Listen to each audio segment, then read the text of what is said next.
Hello and welcome to week 6. So this week we are going to conclude talking about the environment and begin talking about curriculum. So the reason I put these two together is because I'm bridging as we're finishing up the environment section, and next week we will be getting into the domains of learning.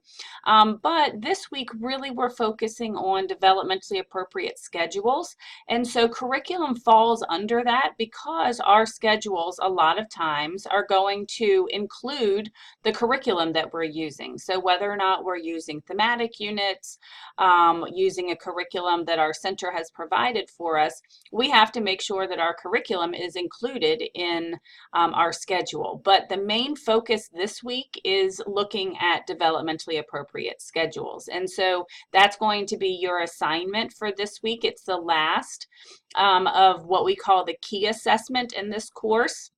The first is the Activity Center project that you are working on, and it's due at the end of this week. The second is the observation, which I introduced last week. And then the third is going to be creating a developmentally appropriate schedule. So when you look in this week's folder, you're going to see that you're going to be looking at Chapter 10, that is the curriculum chapter. But I also want you to go back to Chapter 9 and really look at pages 296 through 305, because this is where it's going to talk about the temporal environment. Temporal just means time. And so this is where you're going to get some good information about scheduling, and that's going to be really important as you get ready to begin your assignment for this week. So for your participation this week, you do have a discussion board on schedules, but because you are working on several assignments, I am only asking you to post your own response. You do not need to respond to any of your classmates. Remember, again, your Activity Center project is due by the end of this week. Please remember, again, this is not a group project. This is an individual project. So please make sure you have that uploaded by the end of the night on Sunday. But the main focus this week, again, is going to be on creating your own developmentally appropriate schedule. So I'm just going to kind of quickly go over the nuts and bolts of it. You will see that I have created a narrated instructional PowerPoint for you that will take you step by step. So as you are working on the assignment, if you get stuck, you just need some further clarification, then this is where you can find my instruction. So before you even begin working on your schedule, I would definitely recommend viewing this PowerPoint, because it is going to give you some really vital information about what should be in a schedule, why it should be in a schedule. It's also going to give you the answers to some of the challenge questions. So you're definitely going to want to look through this before you begin working on your schedule. And so this is actually a blank form. My recommendation to you is to print it out, because you're probably going to want to handwrite this because you are going to end up making changes. It's just inevitable because of what you're going to find has to be included in your schedule. This is a sample. It is not fully completed. It only has a few rows because I didn't want to actually give you the assignment, but just so you can see how to fill out the form. This has substantial portion of the day and minimal access calculators, but I actually have that information for you already in this page. But the template is what you're going to want to use when you're ready to submit it. If you do not use the template, then you are going to miss out on the challenge questions that you have to do at the end. So please make sure that you use the template. But basically what you're going to be doing is you're going to be creating a schedule, a preschool schedule, children that are 3 to 4, that begins at 6:30 in the morning and ends at 6 o'clock at night. So you're going to find, as I kind of go through this, that for those of you who watch these videos, I'm going to be giving you a lot of the information and the answers, which hopefully will make you feel better that you spent the time to watch the video. So as you are working on the schedule, so the first thing that I just want to do quickly is show you what the schedule form looks like. So each one of these have something different that you're going to need to put in there. So the green column here, this is where you put the time. So 6:30 until 8, 8 o'clock until 8:15. Make sure you have the starting and the ending time, and you will find that that's because when you have to include if the centers are having, if children are allowed to have access to them, it's easier if you have the starting and the ending time because it makes the math easier. Column 2, the brown column, this is where you're going to put down what are they doing during that time. Circle time, nap, free access to all centers, outside, staggered arrival. Whatever is happening is what you're going to put in the brown column. You will see that all of these across the top, these are the activity centers, and they should look familiar to you since you are working on your activity center project. But the only time you're going to put anything in these blocks is if children have free access to them. The only one that will be excluded from that is gross motor, because that is only counted when children go outside. And children should have 30 minutes in the morning and 30 minutes in the afternoon. And that's your gross motor.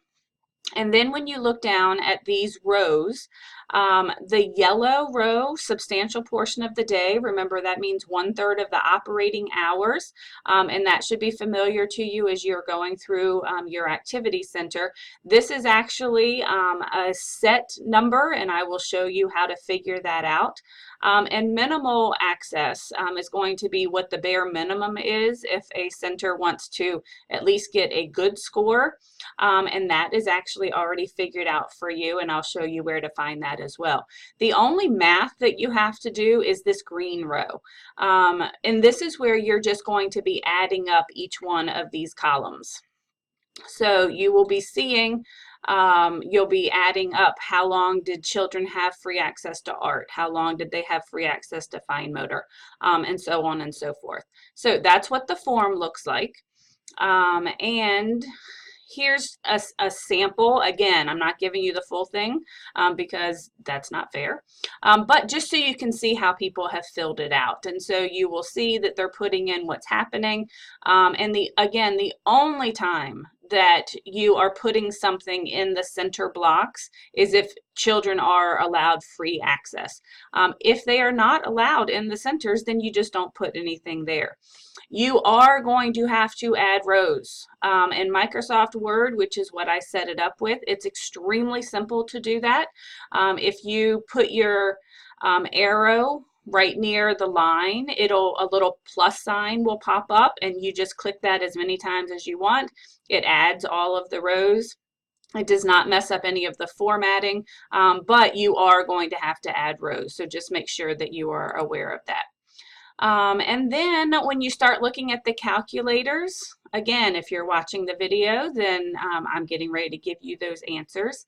So because 1/3 requires us to do math, thankfully, someone else has already done the math for us.